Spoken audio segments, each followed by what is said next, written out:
welcome back, everyone. We are on episode, you said 112. So episode 112, we got a super awesome guest today. One of the guys that we get a lot of requests from. We've been talking about marketing for the last 5 or 6 weeks as it is. So we're just going to keep that general.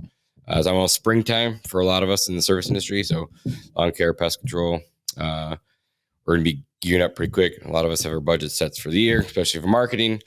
And what's working, what's not working, what we're doing, what maybe Jake's doing differently. And kind of give you some insights of what we're up to. So going to be a big year, hopefully for everyone. 2025 is already a month in.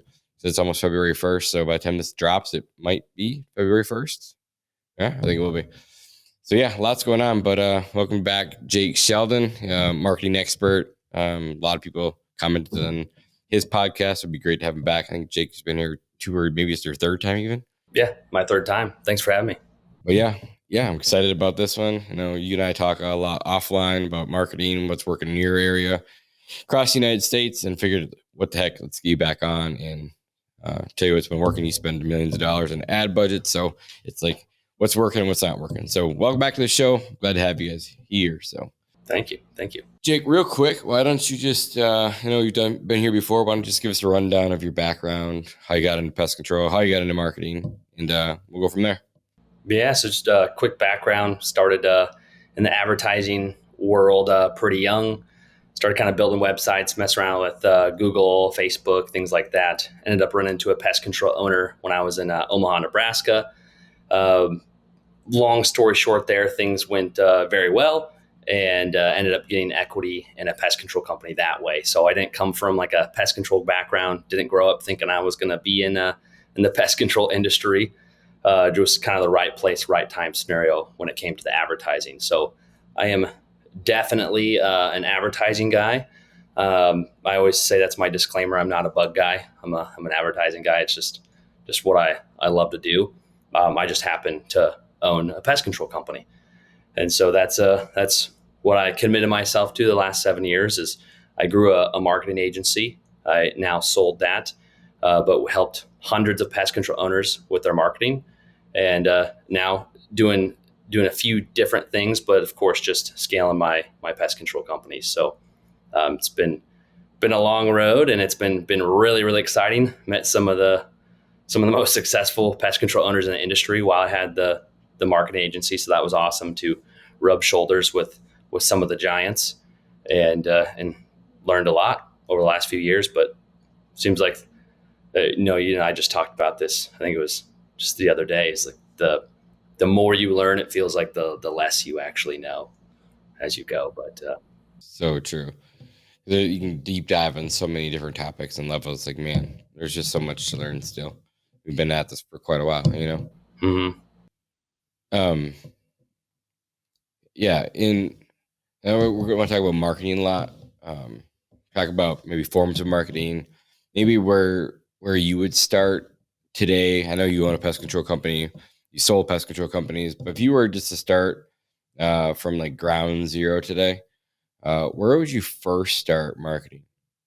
Yeah, it's a great question. I get that question. I mean, you like, we get this question a lot, right? Yeah. And it's like, well, they're brand new. They're, one guy in a truck. They're just starting out. They don't have a lot of ad spend. So what could they do that's online that they could do for cheap? Yep. Well, one of the first things that I always recommend is getting into Facebook groups. And I've seen a lot of people talk about Facebook groups, and I think there's a few things missing. And we've talked about this in previous episodes. But one thing I want to be clear on when it comes to like Facebook groups is, number one, you want to do volume, but number two, you want to provide some sort of value without like just pitching your service. I've seen a lot of people that have come to me and even to you, and they're like, "Hey, Jonas, hey, Jake, like just this Facebook posting that you guys talked about on the podcast isn't working." Now I like look at what they're posting, and they're just like, it's basically just like an advertisement. I'm like, well, that's your issue, is you're just trying to gain clients rather than either provide value or just simply introduce yourself to the group. That's really what you want to do in these groups, is just be known. If you can be known, people will come to you. Yeah, we talked about that too. it was like the vent cleaning guys. Like they kind of ruined it for everyone. And so like they're out there, like you'll see some of their posts, like free vent cleaning or $29, whatever it is, right? Or then like the next post you see, like it'll say something like, it's like poor me. It's like, oh, we're going out of business. I could really use some money right now. And they're just spamming all these groups. And they're kind of ruining it for everyone because they're not even legitimate businesses. They're just trying to get people's money. Honestly, that's what they're doing. And they get kicked out of most groups. So now that you guys are doing this and everyone starts to put spam on your comments, right? We've all seen this, and it's happened to us even for a while until, we made a few changes. But I think it was event guys personally around my area that kind of ruined it for everyone. What are you guys seeing down there? Yeah, a lot of that.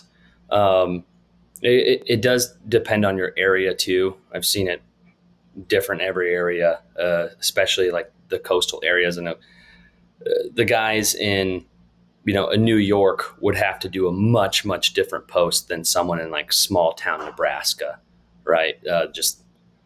It's a whole different demographic. Someone in Nebraska could post about like their family and what they're doing with their pest control company there, or their lawn care company there. But say, for example, I had a buddy that did that in New York, and they don't care. They want the value. So he does tons of value posts. So he'll post things like you do, Jonas, where you'll have a video of you explaining how you do a rodent treatment at your home. And that's where he gets the best results, is showing people how to do it themselves. But there's a lot of people who don't want to do it themselves. So they end up reaching out to him and he gets business that way. So he can't like take a wholesome approach that you and I have talked about a lot in some areas. So that is one thing you want to know, is just know your demographic. You and I talk about that a lot, is knowing your demographic. But yeah, to answer your original question, is that'd be one of the first things I would do, is posting on local Facebook groups. It's free leads. You can get a lot of volume in there, and you can get known and be seen, and your brand can be seen by a lot of people, thousands and thousands of people for free. It doesn't cost anything. So that'd be the first thing that I would do. The second thing that I would do is build strategic partnerships. I had a very, very, very large pest control owner tell me this years ago. And it was almost a bad thing that happened because we had so many leads come in quickly, is you build strategic partnerships with other businesses in town. It's a great way to get leads right away. So let's say, for example, I'm a pest control company and I don't do lawn care, but there are other lawn care companies in town that don't do pest control. Well, those are great people to partner up with. They can bring you leads. So what you do is you reach out to them. Hey, I own a pest control company here in town. We're growing and we're going fast.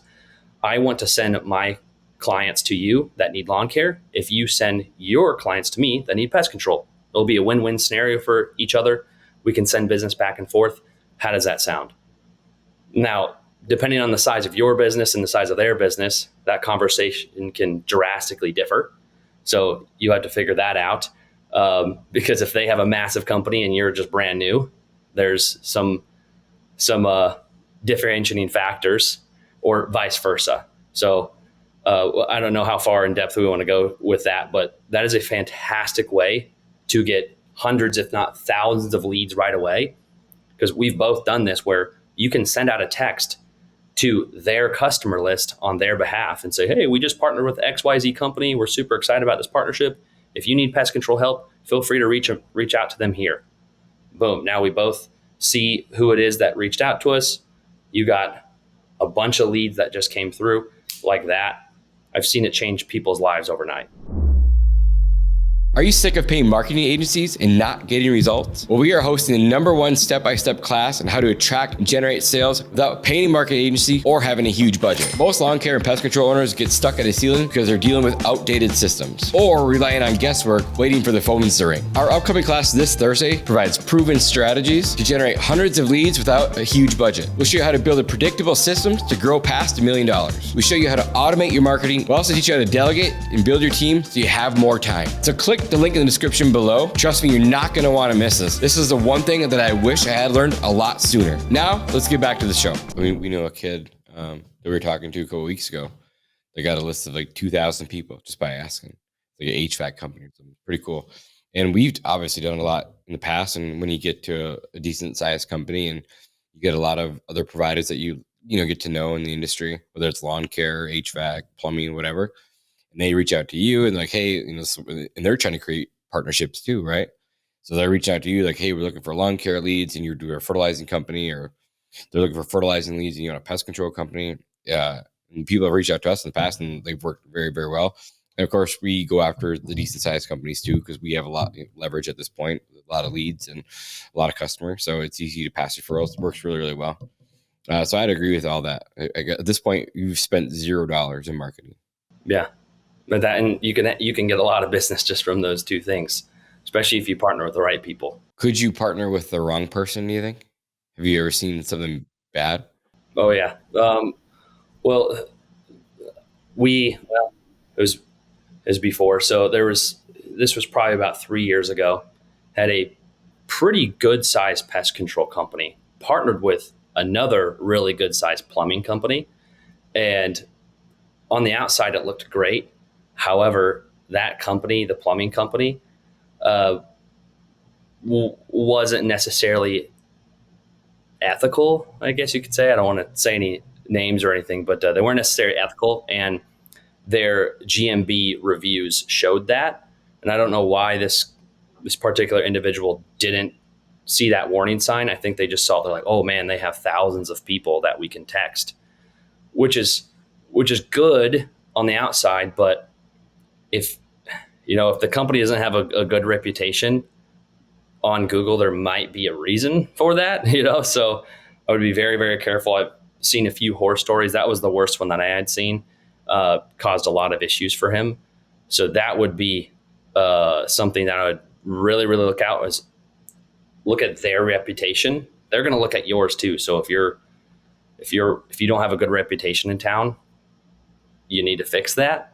And same thing if you're partnering with people, no matter how many customers they have or no matter how good the deal looks, just make sure you're partnering with someone that you trust, that's reputable, that actually does a good job. Because if you're going to be sending your customers to them and they're going to be sending your customers to you, just make sure they're reputable and like trustworthy. Yeah, I agree with that. Cool. Move on to the next thing. Where would you go next? I mean, you kind of already said one that I'm thinking of, but what's the next thing you would do? I would definitely say Facebook lead gen ads. I love Facebook. Gives you tons and tons of brand awareness in a very quick matter. One thing that gets brought up a lot with Facebook, because people have done this for years and years and years in the pest control space and the home service space as a whole, is Facebook is not going to be like Google, and people expect it to be like Google. So I hear often, and you mean like just by the lead quality? Is that what you're saying? Yeah. People are like, hey, Jake, like, man, we only closed, 30% or 40% of our leads. And, the rest were bargain hunters or never answered us. I'm like, yeah, like 35% closing rate is actually great. I'm like, what was your cost per acquisition? They're like, like $70. I'm like, that's fantastic. I'll take that all day. If I have to talk to some bargain hunters, like that's totally fine. So I think people are just expecting Facebook leads to be like Google leads or organic leads. It's just not ever going to be that way. And it's never been that way. So I love Facebook because of the volume, because of the amount of branding that you get out in the world. But that's my disclaimer. If you guys listening to this or watching this, is don't expect Facebook to be like Google. So, but and is Facebook like Google? Is there a certain amount of ad spend that you should spend? Yeah, they call it an auction threshold. So you want to spend at least $20 a day or $600 a month.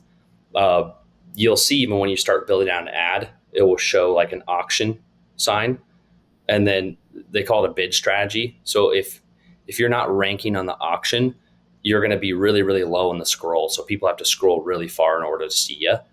But the more you spend, obviously, the more they favor you. on there, as long as your ad's performing, of course. And that's why you need to make sure your ads perform. So I've seen people put a lot of money into ads and the ads are not good. And they're like, man, like we're not getting results. I'm like, well, that's because your ad stinks.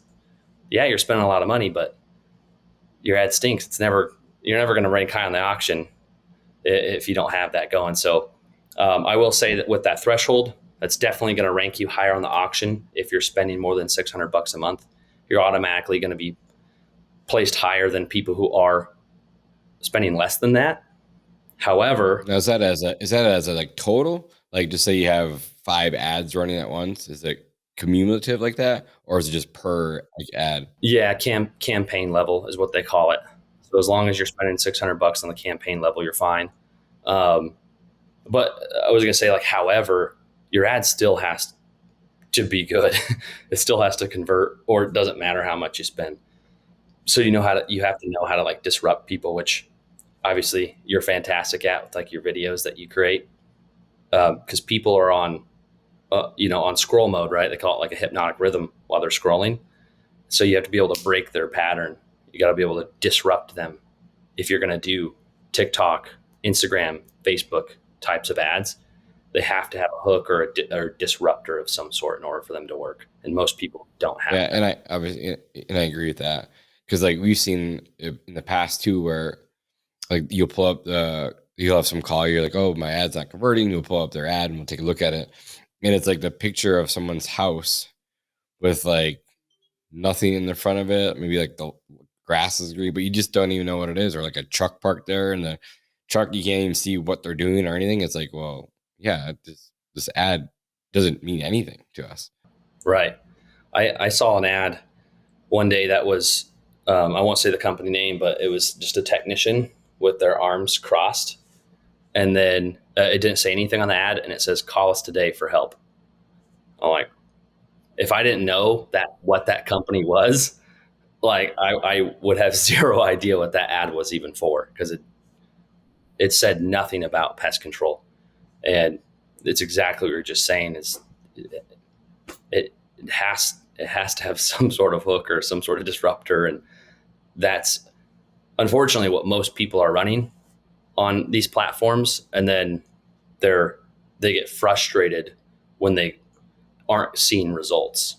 Like, well, there's a lot of components that you have to get right in order for your advertisements to work. Yeah, which brings me a couple more questions. How long should you like? Because people just like to start ads. They'll throw like $100 a day. They'll get cranking on them. Then after like, let's just go 3-4 weeks, they spend a couple $1,000s, nothing's working, then they shut it off. Do you see that to be the norm too? Yes. Yes.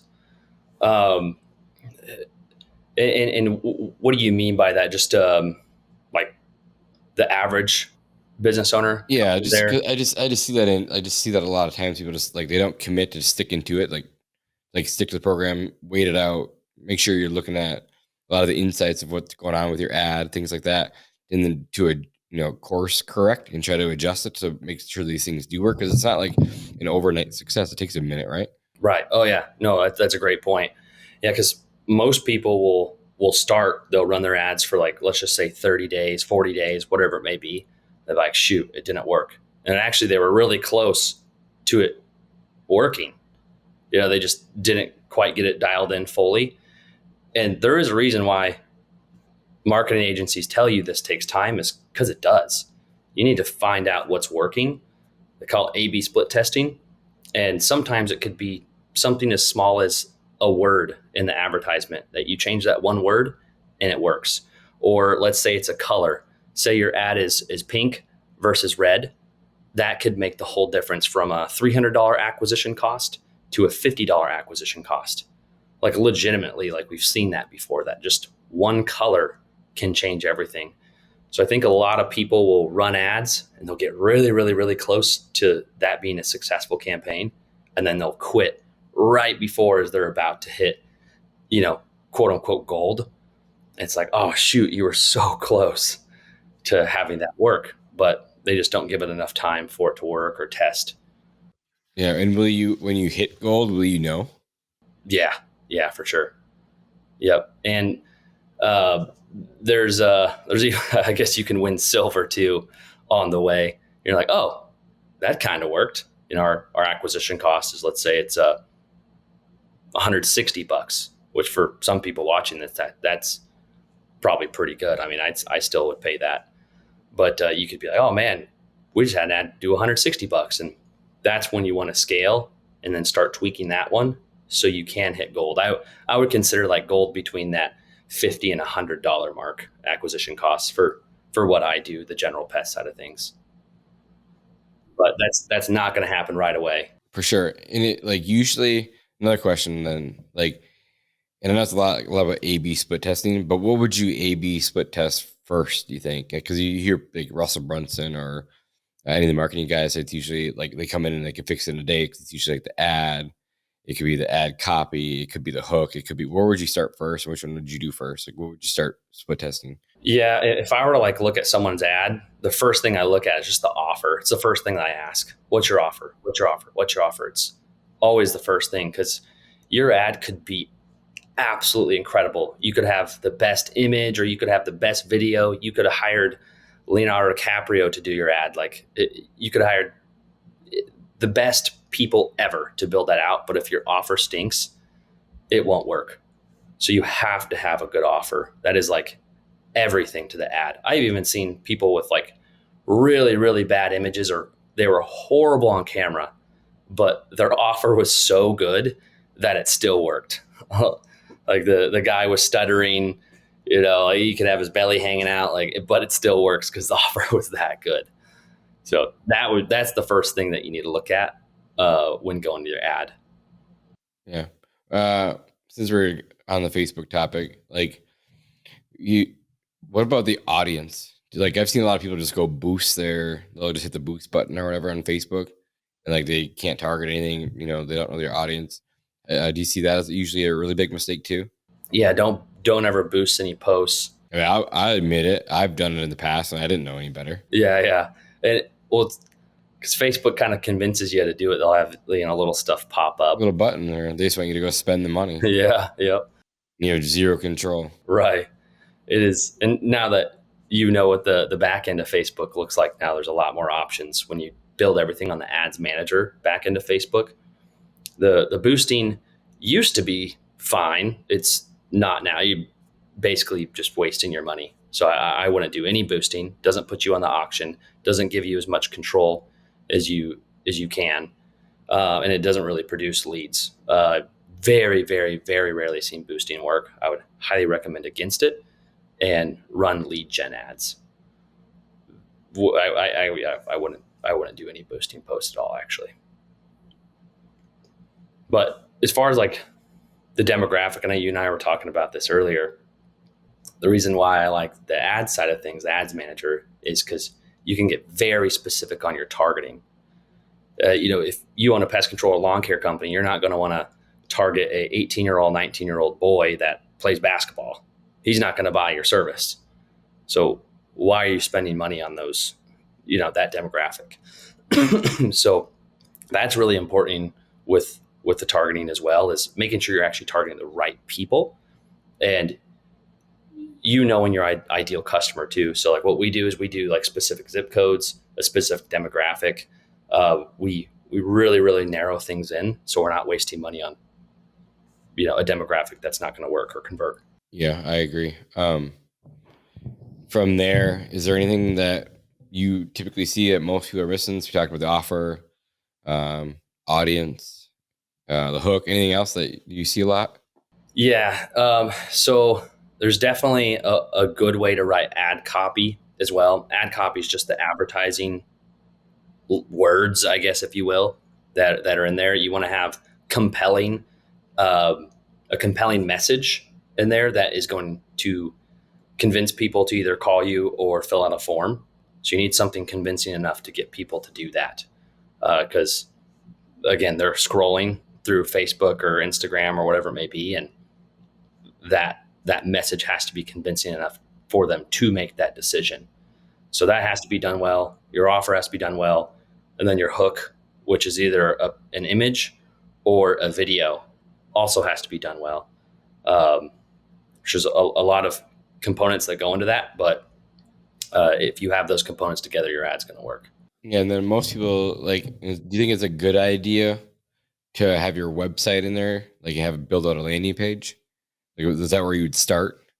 No, I would actually recommend doing a lead form, which is gathering their name, phone number, email, zip code, and then having that lead form go to you. So number one is with a lead form, you are going to capture their info for later.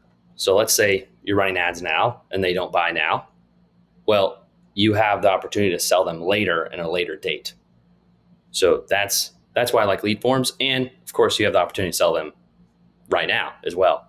So, but if you're doing just calls, it's harder to save and capture that info to reach out to them at a later date if they don't buy now. So that's why I prefer lead forms. Just gather as much data as possible. Data's king in advertising. Cool.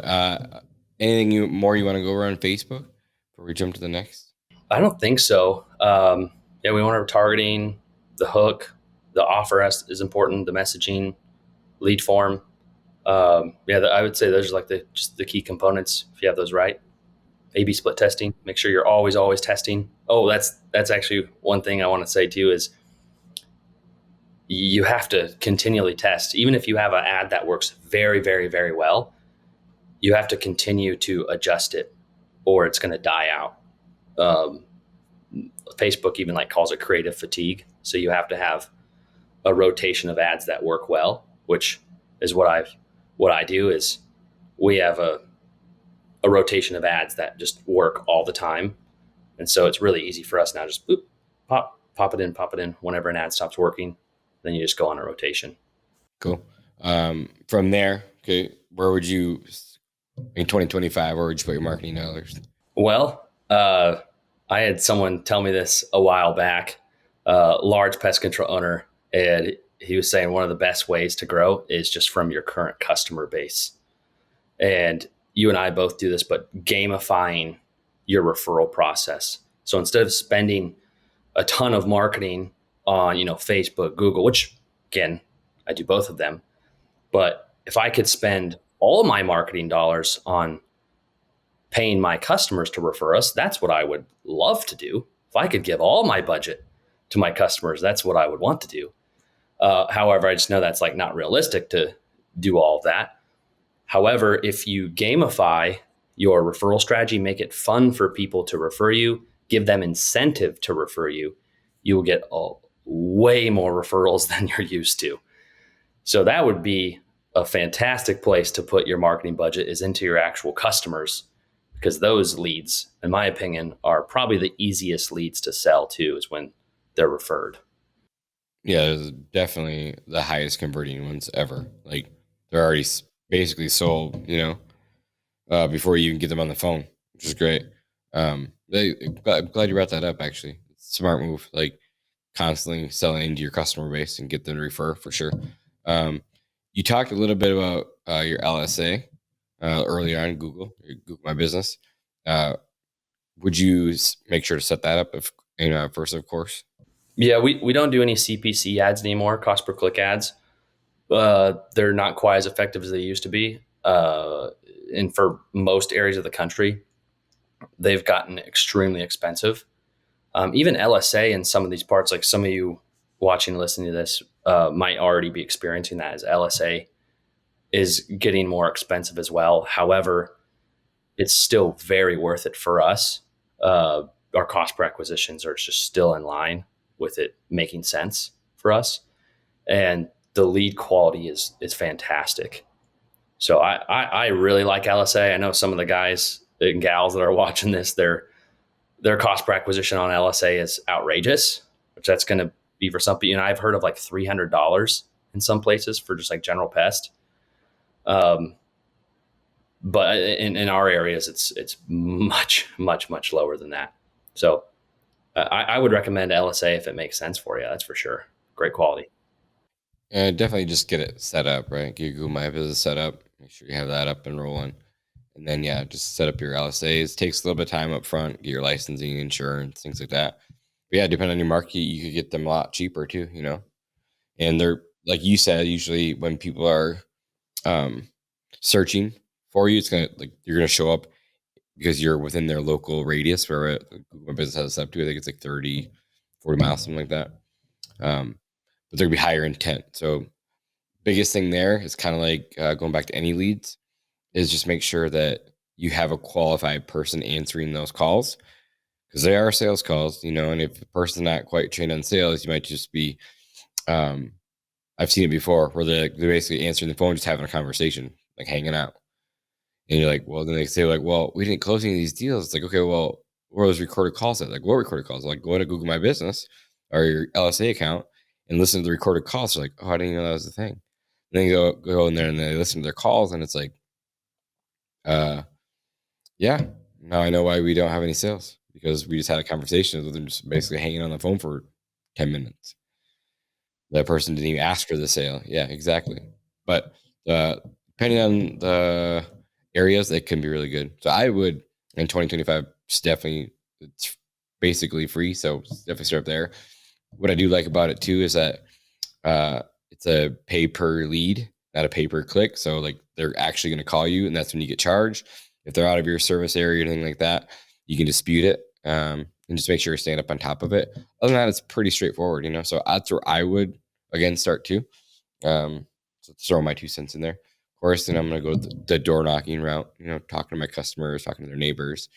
Things that it's not going to cost me a lot of money, because when you start out, you don't have a lot of money, but you have more time than money. So taking your time, putting those efforts to get those clients, and I feel like a lot of people get stuck there. Like they either get stuck in that one, they get stuck in a truck, like if they can't figure out how to get into the second truck, or they're just leaving their job as a technician and they want to go start their own. They just don't know where to start. And I feel like a lot of people that are listening to this, are a few trucks in, they're probably 6 figures, but still, I want to give advice for everyone, Yep. And I will say something you mentioned, even like the door-to-door side of things. We've done door-to-door as well, and I think there's going to be even quite a few of your listeners who are like against door-to-door because of some of the companies in their areas have like tarnished that for them. Because there is a wrong way of doing it and there is a right way of doing it, and door-to-door is a fantastic way to grow quickly. It really is. When done right, it can destroy your reputation or really, really help it and grow it quickly. So I know I'm definitely an online guy, but I also love door-to-door as well, just because of the speed of growth that you can do with door-to-door. It has to be done properly. Yeah, and we went through that. Like, we've had a few crappy sales guys that, weren't the greatest in the doors, come to find out, and even though you vet them well and you teach them what to say, you can't control every word that they say. So yeah, I definitely agree with it. They can tarnish it, but it also can be very great too, Mm-hmm. Yep. And it's like you said, it's even if it's you, the owner, going out there, it is. And if you know what to say, know how to do it, you can get sales every single day. Yeah. If you, let's just say you're billing her out and you got 10 to 14, 10, you bill her out for, let's just say 10 to 12 stops for the day. You need to go talk to every neighbor. And maybe not, they're obviously not all going to be home, but if you do, like, we call 9 rounds, 4 to the left, 4 to the right, 5 across the street, and let's just say 30% of our home, you get to talk to a few people. Of those, you're not going to close all of them, but they don't trust you, but they trust the neighbor, right? And just go and talk to them, introducing yourself as the owner, like giving you high credibility. They've seen your truck before. Like, just go talk to them and tell them what you're doing. It's not that hard. The hardest door to open is your own door, right? Just to go over there and do it. Just gain the confidence. But once you sell a few, it's like you're like, okay, I can do this, and like you start building that route density too. So again, it doesn't cost any money. Yep. Even if you're really, really bad, like I was the first time, I was just like shaking, nervous, knocked down the first door. That's all I wanted to do was just introduce myself. It was like, hey, my name's Jake. I own a company here in town. We're servicing Susie. Just right across. Instead of me driving all over town, I can just swing on over here and take care of your pest control. I can do it super cheap. If not, I just wanted to swing by and introduce myself at least. I was like shaking while I was saying it. But that's like, it's like the repetition, right? Yeah, I think everyone's heard my story too on here. Like, I remember first door I knocked on, I about threw up. I was so nervous I had to walk away. And again, I feel like someone was watching out for me because my first door that I ever knocked, I got a sale. So it worked out pretty good. I actually didn't know that. I didn't know you closed your first one. First door ever. And it was on from there, like it's just like a rush that I'd never felt before. And she happened to just have issues, and she was super like, I think she was like probably in her late 40s, early 50s. She was super chill, which made it easy on me. And again, I think someone was just watching out for me that day, and I got lucky. And the rest is history. Cool. So, where would you go next? I know we talked about door knocking. We talked about Facebook, Facebook groups. What else would you do? There's a few platforms too that a lot of people don't think about is Nextdoor and LinkedIn. I love Nextdoor, not so much for me posting on Nextdoor, but I like leveraging my clients to post on Nextdoor on behalf of our company, like basically like a shout out. Be like, hey, this company's awesome. Highly recommend them. Da, da, da, da, da. So, something nice in there. Or you can even use the affiliate links that you and I use. That's, of course, what I do. But I don't know how deep you want to go into that. But before I started using that new software, we would just have clients in there post about our business on our behalf and then post our website link. And that's how we would get people coming through. Because Nextdoor is a very like tight knit community type of group. People are always looking for recommendations on there. It's kind of, I always like saying it's almost like a Yelp-ish type of platform where like people go there to gossip or look at recommendations or complain about stuff. And so it's a really good spot for your current clients to go on there and recommend you and show your company in a positive light, because you may not get a ton of volume, like thousands of sales in a year, but it definitely can make a difference if you're on there and you're the company that everyone's recommending on Nextdoor. And it's free. Sure. I'm glad that you brought that up. Yeah. I've seen people grow their company off Yelp, like literally grow their entire company just off Yelp. Does not work here. But have you seen that strategy work? I've seen it work. Or like an Angie's List? It hasn't worked for me, but I know guys who have built their entire company off like Home Advisors, Angie's List, Yelp. Personally, it didn't work for me, but I'm not saying that it doesn't work. Yeah, I've heard the same thing, Angie's List and all that. Like, and again, everyone complains about the lead quality, but it's like it's kind of like you have to be super responsive and on your game. Like you have to have someone on the phone all times or in front of your computer all times to respond immediately. And I feel like it's kind of like anything else. So like, if you don't stick to it for 6 months, it's probably not going to work anyway. If it doesn't work after 6 months, maybe reassess and drop it after that. But stick to something for a while, just test it out. Yep. And once you find that thing, maximize it. I had a buddy of mine, and he was doing a lot of Facebook and a lot of Google ads, but his Google ads were very expensive, and he was still spending money on them. But his cost per acquisition on Facebook ads was only $38. And I was like, dude, stop spending money on Google. Like, put all of it into Facebook. Like, if I could get a $38 acquisition cost right now, I would go get a loan and like just put it all in. Like, I'll go all in on that. Like, get as many sales as you possibly can, because you're going to regret it a year from now, because your cost per acquisition is going to go up.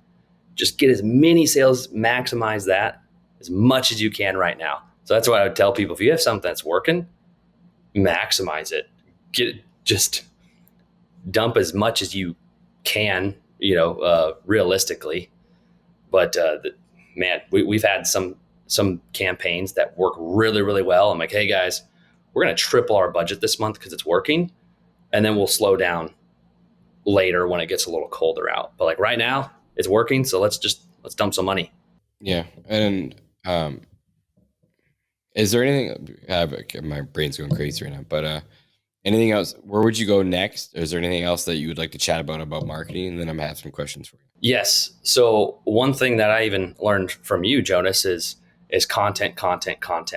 And you hear that from all the big marketing, the guys in the big marketing space, if you will, like the Alex Hormozis, the Gary V's, the Russell Brunsons. They're talking about how content is super important in 2025. Well, as a pest control owner, I didn't really think content was that important until I started seeing all these guys talk about it. And then I saw how much you've grown and how how impactful your brand has been in your cities and your locations, and it made me rethink everything about content and brand. And so that'd actually be my question to you: is I've learned this past year a lot from you about brand and content. So I'm gonna reverse the question on you and ask you. Well, because it also takes this one video, right? One video to go viral, and it's depending on where the video is at, where you're, there's a lot to unpack there, but also takes is one video to go viral in your hometown and everyone's sharing and looking at it and seeing it for your brand to like gain credibility. Then it's like the second video and the third video. Pretty soon, like you have kids chasing down the street saying, "Hey, you're the turf badger guys or pest badger guys," right? Does it happen overnight? No. Is it a long-term strategy? Yes. But is it very effective? 100%. You're talking YouTube, TikTok, Snapchat, Facebook. They all want video, right? LinkedIn, they all want video. Everyone's trying to say we want more video, and once you get the green light, it's like, hey, you're the content king for this specific topic. They give you the green light every time you post that video on that topic. It goes crazy. So, like, just stick to it. It's like a full-time job at this point, but yeah, and obviously massive results, right? Mm-hmm. Yep. It's not. It's total opposite with what I expected it to be. But yeah, we've gained a lot of customers over time from it. Even on the doors, gained us credibility because people have seen us in the area. They've seen us on YouTube. They consume so much of my content at this point that if they do have a problem, they're just going to call us. So lots of good stuff to come from it. So yeah, for sure. We talk about that another time, but there's a lot. And what would you say to people? Because I know both of us has got this question. What would you say to people who aren't good on video or don't want to be on video? Can they still do videos without having to be on camera? For sure, they could go follow a technician. They could go follow a CSR or talk to a CSR. But it's like anything else. Like, it's only scary at first, and you're gonna suck at first, and it's okay. I suck too. Like, you'll see some videos from like 2010, 11, stand out in front of FedEx with it's just ridiculous. And they watch those videos, you like want to cringe. It just takes time, and the more comfortable you get, it's hard at first. Then pretty soon, like, you can just go down and crank out, 10, 15 videos in like 5 minutes. Oh, it's not so hard anymore. But at first it was like, I remember standing in front of my house, like hitting the record button. It'd be hit record, delete, record, delete.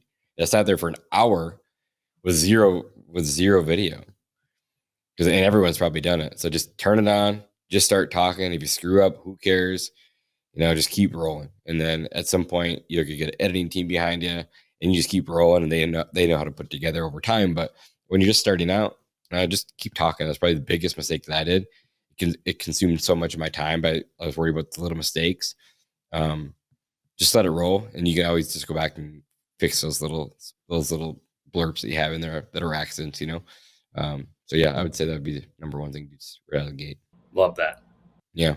So again, it's not overnight success, kind of like anything else. You got to stick to it. 6-month strategy. When I met Dalton, I told him from day one, like, it's not going to be tomorrow. It's not going to be the next day, but in 6 months, 12 months, 2 years, like, it's going to pay off. And it definitely has. So if you guys haven't done content and you think that, well, there's so much content out there already, like, YouTube is growing every single day. And just so you guys know, you probably do know, Google owns YouTube. So the more content you push on through your YouTube, your organic reach is just going to be higher on Google because you're the guy to go to, right? So think about that too. And I'm going to turn this back around on you. Like, you've owned agencies, you've sold agencies, you've seen all of the complaints about agencies. I've had agencies on here. I've worked with agencies in the past, and there's a time and a place for them. Like, I love agencies, and then I hate them too. A lot of people hate, like, I've been through some bad experiences. And a lot of people that I have also been through a lot of bad experiences too. And it's not all their fault. It's probably some of our fault too. But like, like being an owner of an agency, what is it like on the other side? Wow, I've actually never got asked that question by another pest control owner. Yeah, it's really, really, really interesting to be on the other side, because the same things that like we complain about as like pest control owners, where it's like, that that client is, XYZ, or man, they're being, you know, they're being crazy or whatever it may be. It's like you see a lot of that as strong personalities in lawn care and pest control is mainly what I. Because you're dealing with a bunch of owners. You're dealing with a bunch of owners with big personalities, sometimes like large egos, and What are you talking about? yeah, it definitely was difficult at times working with some guys, and hard for them to like take suggestions as far as like running advertisements. So like, Facebook, Google, or even doing SEO or things of that nature uh, it was difficult for them to take suggestions, which was interesting. I actually say this often is the most successful guys, the guys who had the 8-figure, 9-figure companies, they were the most open to suggestions. The guys who acted like they knew nothing, and whenever something didn't go as planned, they would never be the first to blame us. They would be like, what did we do wrong for this campaign not to work? It was awesome. And I was like, wow, these are the types of people that I want to work with. And I understand like why they're successful, because they look internally first, and then we worked together to figure it out. But so as an agency owner on that end of things, if something didn't go as planned, let's say in the first like week or 2 weeks, they weren't crushing it and making $1 million, they would freak out and say like, this doesn't work. Google ads don't work. Facebook ads don't work. Instagram ads don't work. This is none of this works. Advertising's a scam, basically, is what they're saying. I'm like, well, no, this takes some time, just like we talked about. And it's like those types of people were tough to work with because they didn't get results instantaneously. But again, the most successful people we worked with understood that this wasn't going to be like a get rich quick thing. Like, this takes time. What can I do as a company to make this work better? So for those of you listening to this and you're working with an advertising agency and it's not going as well as you had hoped, before you point fingers at them, maybe think about what it is that you can do to help aid them to make you guys more successful. Like, what can you do? Like, hey, maybe it is my person that's answering the phones, that maybe they aren't as good at sales as we thought. Maybe we're not getting to the lead fast enough. For example, speed to lead. You and I talk about that all the time. They might be getting to their lead, in a couple hours rather than 5 minutes. That's a big deal too. So on the agency side, I saw it all. We worked with hundreds of companies. I had people scream at me, and I have best friends too now. Like, I go on vacations with some of my old clients. So I see all of it in between. So yeah, I appreciate you asking that question, because I've never got to ask that question before. But I would just say for everyone like listening and watching this, the most successful companies always look internally. How can we work together on this to make this work? Not how is this going to get me as many sales as possible and me doing as little work as possible? That's not how it's going to work. Like, you have to be willing to do the work as the pest control company, because I'm on that end now too, is how can we make our systems, processes, and everything work the most effective way so we can get more sales, right? I just think that people lose that mindset when they hire another company, is they think that they're just like their golden ticket to take them to the top. And that's just not how it works. You have to be willing to put in work, even if you're hiring someone to do stuff for you.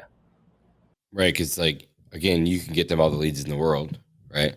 But if they have no one answering phones, right, or they have a CSR that's not great at it, like we talked about earlier, and then they're mad at you for your for your sales volume, like, but we got you the leads, like, oh, they're shitty leads. It's like, well, did you actually go in and listen to the recorded calls? Or you trained, like, well, you know what I mean? Like, I'll talk about there, but you can't control that as an agency, and I realize that. But I just, like, where do you think that, because we see it all the time, where do you think agencies go wrong?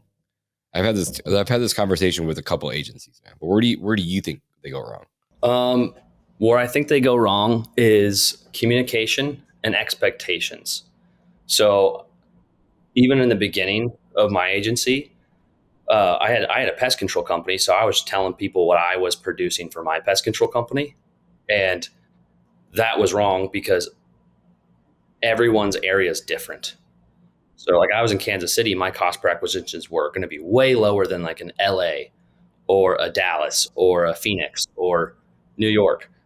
But since I gave them that expectation of what I was doing, and even though their cost per acquisitions were good, they were expecting to get what I was getting. And that's where I messed up, is I gave them improper expectations when I was first starting my agency, and people would get mad. They'd be like, "Hey, like you told me this number and I didn't get that number." I'm like, "Oh shoot, but like aren't you happy with the result?" But if I would have told them, "Hey, your cost per acquisition is going to be, anywhere between 75 and, 175." If I would have told them that, they'd have been like, "This is the greatest thing I've ever done in my life. Uh, I love this program," but like I gave them a really, really high expectation. I think that's what most marketing companies do, is they sell them this dream and they tell them, "Hey, we're going to be able to produce this, this, this, this, and this, and it's going to be great. And it's going to happen really quick." And it's like, no, don't say that, because every area is different. Every cost per acquisition is different in areas for all different platforms. You can't really guarantee people anything. Yeah, unless you've worked in that area, of course. If they're a marketing agency, like, "Hey, we already have a client there. This is what to expect." But that's just one thing I would say is communication is huge, and improper expectations. And that's what we learned as we grew that agency, was like, you have to give realistic expectations or people are going to be upset.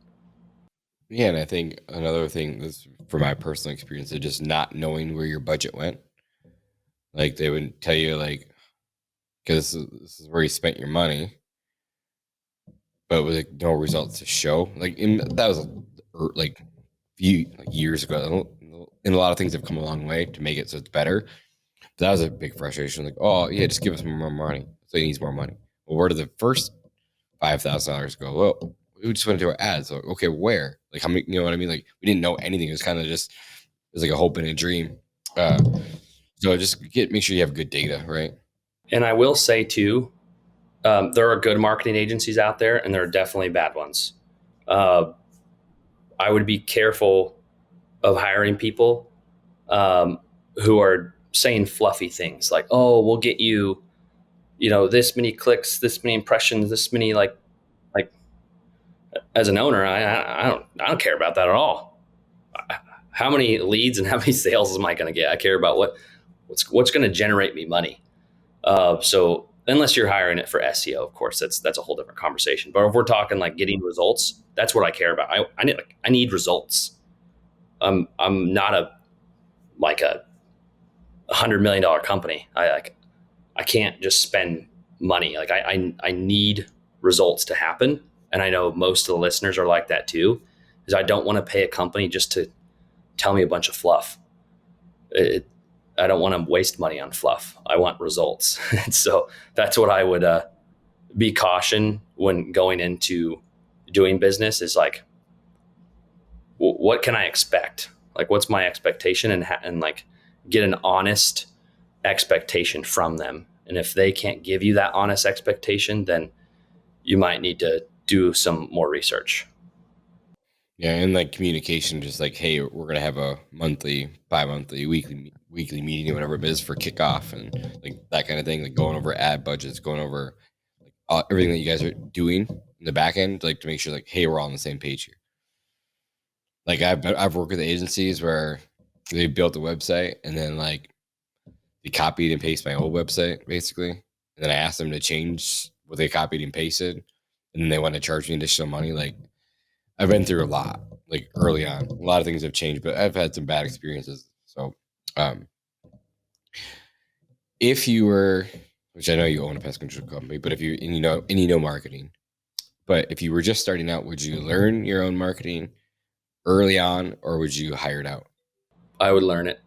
I would for sure learn. You're going to save a ton of money because, as most of the people know on here, is advertising agencies can be fantastic, and some companies are really, really great at what they do, and they'll get you great results. It's just you're paying for the result.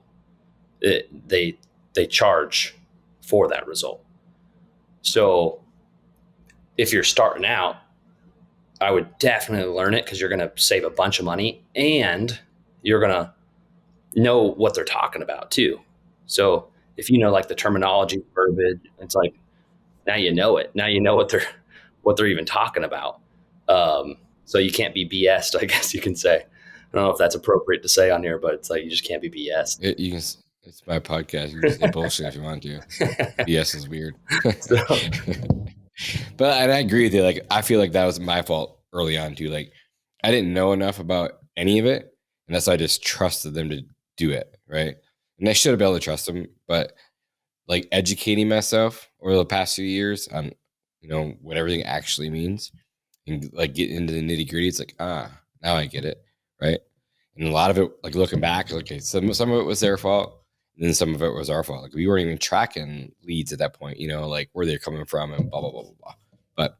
But yeah, so I would, if I could go back and learn one thing early on, like would definitely be marketing for sure. And just have to control over it, at least, or if I had an agency, because there's a time and a place for agencies. Like if you don't want to do it yourself, if you don't have the time to do it and you want to have an agency, at least you know what you're talking about. yep. One of the biggest pest control owners I know says that you're not a pest control company doing marketing. You're a marketing company selling pest control or servicing for pest control. So it's like if you learn the marketing aspect of things, you're basically a marketing company doing that service. And so that's why some of these larger guys or these larger pest control companies that are growing very, very quickly is because they do know how to market their company. They know how to get their brand out there. They just know what other people don't. There's just a gap. They know what other people don't, and they can grow quicker. And that's because they took the time in the beginning to learn about marketing, advertising, and now they're benefiting from it. So yeah, definitely learn it yourself. Yeah. I would agree there. Like you talked about it already, and I don't need to beat it up, but like having a learner's mindset all the time. Like I'm constantly learning something new every single day. And I feel like I keep needing to elevate myself and keep learning more about just everything in life, right? I can't consume enough knowledge at this point in my life. We're back during the like early on, like I didn't care. I didn't want to learn. Now it's like I thought I knew everything. It's like holy crap. Like you said, like man, there's so much that we still don't know. And I'm constantly learning. So yeah, I agree. Anything you want to talk about marketing around there? Like what are you up to these days, Jake? Like I know you have a pest control company. Is that your main focus these days? What you got going on? Yeah, growing the pest control companies, and then make an announcement is you and I are running a class on teaching people how to do the marketing themselves. So that is going to be a big push here for me in 2025 is to teach other businesses on just what I'm doing and what you've taught me as well. I know we both shared a lot of stuff back and forth, learned a lot from you as well. Yeah, that's going to be a massive push for me. Is teaching other people how to do this themselves, so you don't get burned by marketing agencies. You can do this yourself if you want. Or if you have a marketing agency, they can at least know what they're talking about, right? Or if you like, and I've had so many frustrations around it too. And it's like, okay, I need to learn this skill so that I can save my friends from in all the industry from these bad companies. And they're not all bad. Like there's a place and time for every single one of them. There's great companies out there. And I've worked some really great ones too. But just so you don't get burned, so you have the knowledge and experience behind it to like, hey, I need to go do this thing, So yeah, I agree. I mean, you get this question all the time too, but I have people ask like, hey, is there like any like guide or something that you have that like you would do in my position? They could be at. I was one of them who reached out to you for the same question. Yeah. What was that, 4 years ago? Or? 2020. It was 2020. Or no, is it 2020 or 2019? I remember I pulled over alongside the truck. I still had the first turf badger truck they ever bought. I I think it was 2020. So 19, it doesn't matter. Somewhere in there, and I had to pull over because we had a call. And I still remember, honestly, like there's this corner, and there's there's this driveway to the left, but it didn't go anywhere. Just little, it was probably like 100 feet long. They just pulled in the middle of a field. And that's where I was sitting and talking to you. I don't know why my brain does that, but I remember stupid shit. But yeah, I was like, so I remember it was our first time that we talked, and I was like, asking the question, like I want to start learning marketing. Like, where would you start? And like, oh, this is what I would do. And then we started talking ever since, and like come up with ideas back and forth, and see what's working, what's not working, and it's kind of escalated to where we're at today. But it's like crazy. Like I was one of those people with that same question asking you back then. Yep. And I mean, that's what we talk about in our class too, is we actually do have a guide, because that's, again, the thing that we were getting asked all the time. We're like, why don't we just put together a little blueprint or a guide on what we would do if we were to go back in time? Step 1, step 2, step 3, step 4. Like, this is exactly what I would do if I were to go back in time now. Man, I would have loved that starting out. If I would have had that guide. Me too. For all you people that are listening that want to learn marketing, or at least want to know what the agencies are doing, if you need help with all your stuff, we were definitely willing to help you. We get together once a week, every Thursday. All the calls are recorded, so you get to watch the previous recorded calls, and all of our trainings are online, so you can watch them. But we meet once a week to answer questions, help you guys out, show you the ads that we're running. We show you guys everything. We basically open the hood under my entire company, Jake's entire company. We show you exactly what we're doing for every marketing strategy, so that you can all win too. Yep, it's not like theory based or anything, right? It's like we're literally sharing our screen, showing, hey, this is what we're spending. This is the kind of leads we're getting. This is how many we're closing. Hey, this is what we ran for this video. This is what we ran for this picture. Like everything, just like Jonas said, like we're opening up the hood. You can't put that in theory. This is just stuff that we are doing. Sure. I get this. I mean, I get questions probably twice a week, 3 times a week on video. How are you doing your video? What are you using? What equipment are you using? Like I go through all this stuff. And I teach you guys my hooks, my strategies, like everything. So it's pretty cool. I'm excited for it. It's been going good. We've been running this class for 6 months, probably at this point. Yeah. Five, somewhere in there. 5 months, yeah. Okay, cool. And it's been going awesome. Everyone's been great in there. All the old, like even the old guys, like who started with us from day one, they're still in there. They're helping out with the new guys. It's a pretty cool community to be in. So it's kind of like the new Facebook group. Like it's a community of service-based industry people that want to learn how to grow marketing. That's basically what we talk about, is marketing, delegation, and strategies that we're running. Like I said, opening the hood, basically giving you the blueprint of how to run your marketing campaign in 2025 to generate thousands of leads. And I don't want to keep chatting here, but like we're starting I think when we started February 1st. Do we have a start date yet for the 30-day challenge? 30-day challenge is going to be, let me check my calendar, February 5th. February 5th? Yep. Cool. So February 5th, we're starting a 30-day challenge. We're gonna give away some awards in there too, it's basically going to be 30 sales in 30 days, which for some of you listening, be super easy. Some of you that aren't listening, like, how do you get 30 sales in 30 days? But we're going to run a quick challenge. Some of you that are listening probably run 30 sales in 1 day. But it's to get to that point too. So we're going to run some really cool competitions in there, give away some sweet swag. And, last time we gave away some money to Aaron. So it's pretty cool. We got a lot of cool things going on there. I'd like to see this group to a couple thousand people. Would be awesome, and start building out. And, it's a little bit different, not just pest control, not just lawn care, but all service industry, like all about marketing. It's going to be a really, really cool place to be for sure. It's just going to evolve. We even had a few questions in there, with delegation, and even just a question last week. Someone asked hey, I'm not sure if this question is okay to ask in here, but how do I know when to hire my next technician? Or, hey, how do I know when to hire my first technician? And you answered it beautifully. So just, that's some of the questions that we get in the class too. And sometimes it's not just Jonas and I answering.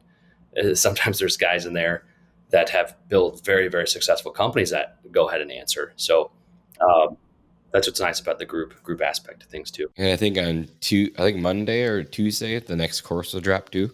It's gonna be all on Google, which is gonna be super awesome. Excited for that. Got a lot of cool things coming.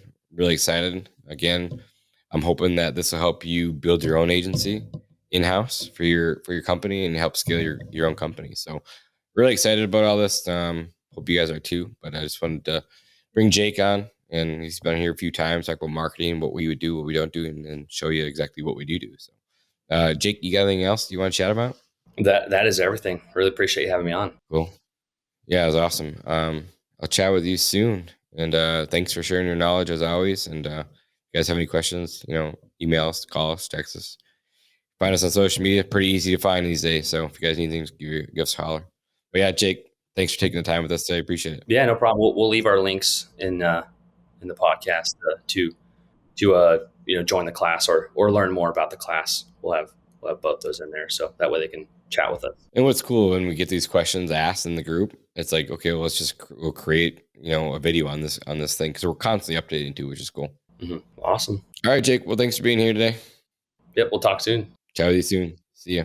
Hey guys, thanks for listening to another episode of Pest Control Millionaire. We don't charge any money for the show, obviously, but the podcast isn't free. You can pay for the podcast by sharing it with your friends and your family. So please like and subscribe and give us a 5-star review on your favorite podcast app. These things make a huge difference for us. If you have any specific questions you want answered about the business or your life by me or my guests, send an email to info@pestcontrolmillionaire.com. And if you want to get in touch with me about any personal business coaching, check out our website at www.pestcontrolmillionaire.com. Thanks again for listening, and I'll see you guys again on the next one.